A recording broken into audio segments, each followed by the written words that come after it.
ಕುರ್ಚಿಯ ತೀರ್ಮಾನ ಎಲ್ಲವೂ ಹೈಕಮಾಂಡ್ ತೀರ್ಮಾನವಾಗಿರುತ್ತೆ. ನಮಗೆ ಒಂದು ಸ್ಥಿರವಾದಂತಹ ಆಡಳಿತ ಬೇಕು, ಸ್ಥಿರವಾದಂತಹ ಸರ್ಕಾರ ಬೇಕು ಎನ್ನುವ ಹೇಳಿಕೆಯನ್ನ ಡಾಕ್ಟರ್ ಜಿ ಪರಮೇಶ್ವರ್ ಅವರು ಚಿಕ್ಕಮಗಳೂರಿನಲ್ಲಿ ನೀಡಿರುವಂತದ್ದು. ಈಗಾಗಲೇ ಕುರ್ಚಿಯ ಕಾಳಗದ ವಿಚಾರಕ್ಕೆ ಸಂಬಂಧಪಟ್ಟಂತೆ ಸಿಎಂ ಕುರ್ಚಿಯ ಕಾಳಗದ ವಿಚಾರವಾಗಿ ಎಲ್ಲವೂ ಕೂಡ ಹೈಕಮಾಂಡ್ ತೀರ್ಮಾನವೇ ಅಂತಿಮವಾಗಿರುತ್ತೆ. ನಮಗೆ ಒಂದು ಸ್ಥಿರವಾದಂತಹ ಆಡಳಿತ ಕೊಡುವ ಸರ್ಕಾರ ಬೇಕು. ಸ್ಥಿರವಾದಂತಹ ಆಡಳಿತ ಸಿದ್ದರಾಮಯ್ಯನವರು ನಡೆಸಿಕೊಂಡು ಬರ್ತಿದ್ದಾರೆ. ಪರಮೇಶ್ವರ್ ಆಗಬೇಕು ಅಂದ ತಕ್ಷಣ ಬದಲಾವಣೆ ಆಗಲ್ಲ.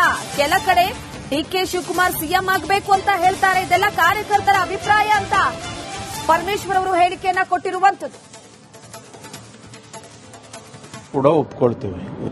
ಅದು ಅವರ ಅಪೇಕ್ಷೆ. ಅದಕ್ಕೆ ನಾನು ಬೇಡ ಅನ್ಲ. ಯತೀಂದ್ರ ಅವರು 5 ವರ್ಷ ನಮ್ಮ ತಂದೆಯ ಸಿಎಂ ಆಗಿ ಮುಂದುವರಿಸ್ತಾರೆ. ನಾಯಕರುಗಳು ಖಂಡಿತವಾಗಿ ನೋಡಿ, ಇದೆಲ್ಲ ನಾವ್ಯಾರು ತೀರ್ಮಾನ ಮಾಡೋದು. ಅದಕ್ಕೆ ಅವರು ಯತೀಂದ್ರ ಅವರು ಹೇಳಿರೋದು ನಾವು ಗ್ರೀನ್ ಸಿಗ್ನಲ್ ಕೊಟ್ಟಿದೆ. ಬಹಳ ಸಂತೋಷ. ಬದಲಾವಣೆ ಬಯಸಿದ್ರು. ನಮಗೆ ನೋಡಿ, ಒಂದು ಸ್ಥಿರವಾದ ಆಡಳಿತವನ್ನು ಕೊಡುವಂತ ಸರ್ಕಾರ ಬೇಕು. ಅದನ್ನ ಸಿದ್ದರಾಮಯ್ಯನವರು ನಡೆಸಿಕೊಂಡು ಬರ್ತಾ ಇದ್ದಾರೆ. ಹಾಗಾಗಿ ಹೈಕಮಾಂಡ್ನವರು ಏನ್ ತೀರ್ಮಾನ ಮಾಡ್ತಾರೆ ಅದನ್ನ ನಾವೆಲ್ಲರೂ ಕೂಡ ಒಪ್ಕೊಳ್ತೇವೆ. ಇಲ್ಲಿ ಅಲ್ಲಿ ನನಗೆ ಇಷ್ಟಪಡ್ತಕ್ಕಂಥ ಜನ, ನಮ್ಮ ಕಾರ್ಯಕರ್ತರು, ನಮ್ಮ ಮುಖಂಡರುಗಳು ಹೌದಪ್ಪ ಪರಮೇಶ್ವರ್ ಮುಖ್ಯಮಂತ್ರಿ ಆಗಬೇಕು ಅಂತ ಹೇಳಿದ ಕ್ಷಣಕ್ಕೆ ಏನು ಬದಲಾವಣೆ ಆಗ್ಬಿಡೋದಿಲ್ಲ. ಆದರೆ ಅವರ ಅಭಿಪ್ರಾಯಗಳನ್ನ ಅವ್ರು ಹೇಳ್ತಾ ಇರ್ತಾರೆ. ನಾನು ನೋಡಿದ್ದೇನೆ, ಕೆಲವು ಕಡೆ ಹೋದಾಗ ಶಿವಕುಮಾರ್ ಅವರು ಮುಖ್ಯಮಂತ್ರಿ ಆಗಬೇಕು ಅಂತಾರೆ, ಸಿದ್ದರಾಮಯ್ಯನವರು ಮುಂದುವರಿಬೇಕು ಅಂತಾರೆ. ಇದೆಲ್ಲ ನಮ್ಮ ಕಾರ್ಯಕರ್ತರ ಅಭಿಪ್ರಾಯಗಳು. ಆದರೆ ಹೈಕಮಾಂಡ್ ಅಂತ ಒಂದು ಇದೆಯಲ್ಲ, ನನಗೆ ನೋಡಿ ಇರ್ಲಿ ಅಲ್ಲ, ಯಾಕೆ ಇರಬಾರ್ದ?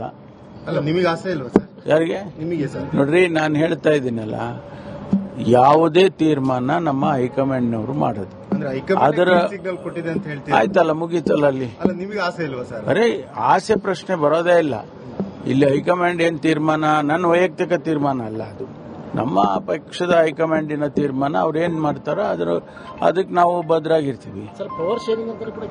ಅದು ಅವರ ಸಿಎಂ ಕುರ್ಚಿಯ ತೀರ್ಮಾನ ಎಲ್ಲವೂ ಹೈಕಮಾಂಡ್ ತೀರ್ಮಾನವಾಗಿರುತ್ತೆ. ನಮಗೆ ಒಂದು ಸ್ಥಿರವಾದಂತಹ ಆಡಳಿತ ಬೇಕು, ಸ್ಥಿರವಾದಂತಹ ಸರ್ಕಾರ ಬೇಕು ಎನ್ನುವ ಹೇಳಿಕೆಯನ್ನ ಡಾಕ್ಟರ್ ಜಿ ಪರಮೇಶ್ವರ್ ಅವರು ಚಿಕ್ಕಮಗಳೂರಿನಲ್ಲಿ ನೀಡಿರುವಂತದ್ದು. ಈಗಾಗಲೇ ಕುರ್ಚಿಯ ಕಾಳಗದ ವಿಚಾರಕ್ಕೆ ಸಂಬಂಧಪಟ್ಟಂತೆ ಸಿಎಂ ಕುರ್ಚಿಯ ಕಾಳಗದ ವಿಚಾರವಾಗಿ ಎಲ್ಲವೂ ಕೂಡ ಹೈಕಮಾಂಡ್ ತೀರ್ಮಾನವೇ ಅಂತಿಮವಾಗಿರುತ್ತೆ. ನಮಗೆ ಒಂದು ಸ್ಥಿರವಾದಂತಹ ಆಡಳಿತ ಕೊಡುವ ಸರ್ಕಾರ ಬೇಕು. ಸ್ಥಿರವಾದಂತಹ ಆಡಳಿತ ಸಿದ್ದರಾಮಯ್ಯನವರು ನಡೆಸಿಕೊಂಡು ಬರ್ತಿದ್ದಾರೆ. ಪರಮೇಶ್ವರ್ ಆಗಬೇಕು ಅಂದ ತಕ್ಷಣ ಬದಲಾವಣೆ ಆಗಲ್ಲ.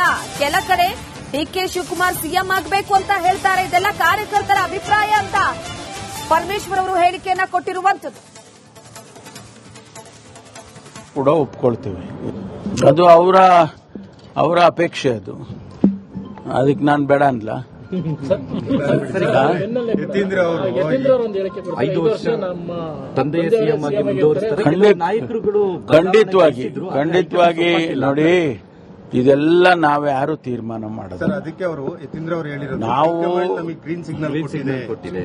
ಬಹಳ ಸಂತೋಷ. ಬದಲಾವಣೆ ಬಯಸಿದ್ರು. ನಮಗೆ ನೋಡಿ, ಒಂದು ಸ್ಥಿರವಾದ ಆಡಳಿತವನ್ನು ಕೊಡುವಂತ ಸರ್ಕಾರ ಬೇಕು. ಅದನ್ನ ಸಿದ್ದರಾಮಯ್ಯನವರು ನಡೆಸಿಕೊಂಡು ಬರ್ತಾ ಇದ್ದಾರೆ. ಹಾಗಾಗಿ ಹೈಕಮಾಂಡ್ನವರು ಏನ್ ತೀರ್ಮಾನ ಮಾಡ್ತಾರೆ ಅದನ್ನ ನಾವೆಲ್ಲರೂ ಕೂಡ ಒಪ್ಕೊಳ್ತೇವೆ. ಇಲ್ಲಿ ಅಲ್ಲಿ ನನಗೆ ಇಷ್ಟಪಡ್ತಕ್ಕಂಥ ಜನ, ನಮ್ಮ ಕಾರ್ಯಕರ್ತರು, ನಮ್ಮ ಮುಖಂಡರುಗಳು ಹೌದಪ್ಪ ಪರಮೇಶ್ವರ್ ಮುಖ್ಯಮಂತ್ರಿ ಆಗಬೇಕು ಅಂತ ಹೇಳಿದ ಕ್ಷಣಕ್ಕೆ ಏನು ಬದಲಾವಣೆ ಆಗ್ಬಿಡೋದಿಲ್ಲ. ಆದರೆ ಅವರ ಅಭಿಪ್ರಾಯಗಳನ್ನ ಅವ್ರು ಹೇಳ್ತಾ ಇರ್ತಾರೆ. ನಾನು ನೋಡಿದ್ದೇನೆ, ಕೆಲವು ಕಡೆ ಹೋದಾಗ ಶಿವಕುಮಾರ್ ಅವರು ಮುಖ್ಯಮಂತ್ರಿ ಆಗಬೇಕು ಅಂತಾರೆ, ಸಿದ್ದರಾಮಯ್ಯನವರು ಮುಂದುವರಿಬೇಕು ಅಂತಾರೆ. ಇದೆಲ್ಲ ನಮ್ಮ ಕಾರ್ಯಕರ್ತರ ಅಭಿಪ್ರಾಯಗಳು. ಆದರೆ ಹೈಕಮಾಂಡ್ ಅಂತ ಒಂದು ಇದೆಯಲ್ಲ, ನನಗೆ ನೋಡಿ ಇರ್ಲಿ ಅಲ್ಲ, ಯಾಕೆ ಇರಬಾರ್ದ? ನಿಮಗೆ ಆಸೆ ಇಲ್ವಾ ಸರ್? ಯಾರಿಗೆ? ನಿಮಗೆ ಸರ್. ನೋಡ್ರಿ, ನಾನು ಹೇಳ್ತಾ ಇದ್ದೀನಲ್ಲ, ಯಾವುದೇ ತೀರ್ಮಾನ ನಮ್ಮ ಹೈಕಮಾಂಡ್ನವರು ಮಾಡೋದು. ಅದರ ಆಯ್ತಲ್ಲ, ಮುಗೀತಲ್ಲ. ಅಲ್ಲಿ ನಿಮಗೆ ಆಸೆ ಇಲ್ವಾ ಸರ್? ಅರೆ, ಆಸೆ ಪ್ರಶ್ನೆ ಬರೋದೇ ಇಲ್ಲ. ಇಲ್ಲಿ ಹೈಕಮಾಂಡ್ ಏನ್ ತೀರ್ಮಾನ ನನ್ನ ವೈಯಕ್ತಿಕ ತೀರ್ಮಾನ ಅಲ್ಲ, ಅದು ನಮ್ಮ ಪಕ್ಷದ ಹೈಕಮಾಂಡಿನ ತೀರ್ಮಾನ. ಅವ್ರು ಏನ್ ಮಾಡ್ತಾರೋ ಅದಕ್ಕೆ ನಾವು ಭದ್ರಾಗಿರ್ತೀವಿ. ಅದು ಅವರ ಸಿಎಂ ಕುರ್ಚಿಯ ತೀರ್ಮಾನ ಎಲ್ಲವೂ ಹೈಕಮಾಂಡ್ ತೀರ್ಮಾನವಾಗಿರುತ್ತೆ. ನಮಗೆ ಒಂದು ಸ್ಥಿರವಾದಂತಹ ಆಡಳಿತ ಬೇಕು, ಸ್ಥಿರವಾದಂತಹ ಸರ್ಕಾರ ಬೇಕು ಎನ್ನುವ ಹೇಳಿಕೆಯನ್ನ ಡಾಕ್ಟರ್ ಜಿ ಪರಮೇಶ್ವರ್ ಅವರು ಚಿಕ್ಕಮಗಳೂರಿನಲ್ಲಿ ನೀಡಿರುವಂತದ್ದು. ಈಗಾಗಲೇ ಕುರ್ಚಿಯ ಕಾಳಗದ ವಿಚಾರಕ್ಕೆ ಸಂಬಂಧಪಟ್ಟಂತೆ ಸಿಎಂ ಕುರ್ಚಿಯ ಕಾಳಗದ ವಿಚಾರವಾಗಿ ಎಲ್ಲವೂ ಕೂಡ ಹೈಕಮಾಂಡ್ ತೀರ್ಮಾನವೇ ಅಂತಿಮವಾಗಿರುತ್ತೆ. ನಮಗೆ ಒಂದು ಸ್ಥಿರವಾದಂತಹ ಆಡಳಿತ ಕೊಡುವ ಸರ್ಕಾರ ಬೇಕು. ಸ್ಥಿರವಾದಂತಹ ಆಡಳಿತ ಸಿದ್ದರಾಮಯ್ಯನವರು ನಡೆಸಿಕೊಂಡು ಬರ್ತಿದ್ದಾರೆ. ಪರಮೇಶ್ವರ್ ಆಗಬೇಕು ಅಂದ ತಕ್ಷಣ ಬದಲಾವಣೆ ಆಗಲ್ಲ. ಕೆಲ ಕಡೆ ಡಿಕೆ ಶಿವಕುಮಾರ್ ಸಿಎಂ ಆಗಬೇಕು ಅಂತ ಹೇಳ್ತಾರೆ. ಇದೆಲ್ಲ ಕಾರ್ಯಕರ್ತರ ಅಭಿಪ್ರಾಯ ಅಂತ ಪರಮೇಶ್ವರ್ ಅವರು ಹೇಳಿಕೆಯನ್ನ ಕೊಟ್ಟಿರುವಂತದ್ದು. ಕೂಡ ಒಪ್ಕೊಳ್ತೇವೆ. ಅದು ಅವರ ಅಪೇಕ್ಷೆ. ಅದಕ್ಕೆ ನಾನು ಬೇಡ ಅನ್ಲ. 5 ವರ್ಷ ನಮ್ಮ ತಂದೆಯ ಸಿಎಂ ಆಗಿ ಮುಂದುವರಿಸ್ತಾರೆ. ನಾಯಕರುಗಳು ಖಂಡಿತವಾಗಿ ನೋಡಿ, ಇದೆಲ್ಲ ನಾವ್ಯಾರು ತೀರ್ಮಾನ ಮಾಡೋದು. ಅದಕ್ಕೆ ಅವರು ಯತೀಂದ್ರ ಅವರು ಹೇಳಿರೋದು ನಾವು ಗ್ರೀನ್ ಸಿಗ್ನಲ್ ಕೊಟ್ಟಿದೆ. ಬಹಳ ಸಂತೋಷ. ಬದಲಾವಣೆ ಬಯಸಿದ್ರು. ನಮಗೆ ನೋಡಿ, ಒಂದು ಸ್ಥಿರವಾದ ಆಡಳಿತವನ್ನು ಕೊಡುವಂತ ಸರ್ಕಾರ ಬೇಕು. ಅದನ್ನ ಸಿದ್ದರಾಮಯ್ಯನವರು ನಡೆಸಿಕೊಂಡು ಬರ್ತಾ ಇದ್ದಾರೆ. ಹಾಗಾಗಿ ಹೈಕಮಾಂಡ್ನವರು ಏನ್ ತೀರ್ಮಾನ ಮಾಡ್ತಾರೆ ಅದನ್ನ ನಾವೆಲ್ಲರೂ ಕೂಡ ಒಪ್ಕೊಳ್ತೇವೆ. ಇಲ್ಲಿ ಅಲ್ಲಿ ನನಗೆ ಇಷ್ಟಪಡ್ತಕ್ಕಂಥ ಜನ, ನಮ್ಮ ಕಾರ್ಯಕರ್ತರು, ನಮ್ಮ ಮುಖಂಡರುಗಳು ಹೌದಪ್ಪ ಪರಮೇಶ್ವರ್ ಮುಖ್ಯಮಂತ್ರಿ ಆಗಬೇಕು ಅಂತ ಹೇಳಿದ ಕ್ಷಣಕ್ಕೆ ಏನು ಬದಲಾವಣೆ ಆಗ್ಬಿಡೋದಿಲ್ಲ. ಆದರೆ ಅವರ ಅಭಿಪ್ರಾಯಗಳನ್ನ ಅವ್ರು ಹೇಳ್ತಾ ಇರ್ತಾರೆ.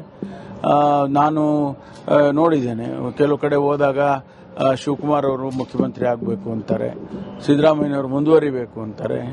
ಇದೆಲ್ಲ ನಮ್ಮ ಕಾರ್ಯಕರ್ತರ ಅಭಿಪ್ರಾಯಗಳು. ಆದರೆ ಹೈಕಮಾಂಡ್ ಅಂತ ಒಂದು ಇದೆಯಲ್ಲ,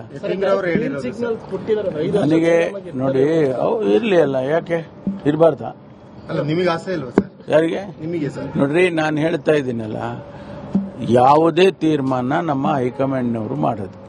ಅದರ ಸಿಗ್ನಲ್ ಕೊಟ್ಟಿದೆ ಅಂತ ಹೇಳ್ತೀವಿ. ಆಯ್ತಲ್ಲ, ಮುಗೀತಲ್ಲ. ಅಲ್ಲಿ ನಿಮಗೆ ಆಸೆ ಇಲ್ವಾ ಸರ್? ಅರೆ, ಆಸೆ ಪ್ರಶ್ನೆ ಬರೋದೇ ಇಲ್ಲ. ಇಲ್ಲಿ ಹೈಕಮಾಂಡ್ ಏನ್ ತೀರ್ಮಾನ ನನ್ನ ವೈಯಕ್ತಿಕ ತೀರ್ಮಾನ ಅಲ್ಲ, ಅದು ನಮ್ಮ ಪಕ್ಷದ ಹೈಕಮಾಂಡಿನ ತೀರ್ಮಾನ. ಅವ್ರು ಏನ್ ಮಾಡ್ತಾರೋ ಅದಕ್ಕೆ ನಾವು ಭದ್ರಾಗಿರ್ತೀವಿ.